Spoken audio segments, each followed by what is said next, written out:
আমার এই ফলন্ত সবেদা গাছটার কি অবস্থা হয়েছে দেখো, প্রত্যেকটা ডালে ফুলে ভর্তি।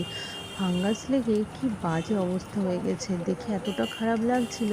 ভেবেছিলাম যে আগের বারের তুলনায় এইবারে অনেকটা ফল পাবো, কিন্তু সব আশা পিঁপড়ে আর ফাঙ্গাসে নষ্ট করে দিল। প্রত্যেকটা ডালে ফাঙ্গাস লেগে একেবারে যা তা অবস্থা হয়ে গেছে। দেখো আমার কত বড় সবেদা গাছে কি অবস্থা হয়েছে। তাই আমরা ফাঙ্গাসাইড লাগিয়ে দিলাম সারা ডালে ডালে, একটা ডালও বাদ দিইনি। আর যখন ফাঙ্গাসাইড লাগাচ্ছিলাম ফুলগুলো ঝরে যাচ্ছিল, সত্যি খুবই কষ্ট হচ্ছিল। তোমাদের বাড়িতে যদি এরকম কোনো গাছে ফাঙ্গাস লেগে থাকে, তোমরা কিন্তু পুরো গাছে ফাঙ্গাসাইড লাগিয়ে দিও, তাহলে কোনো অসুবিধা হবে না।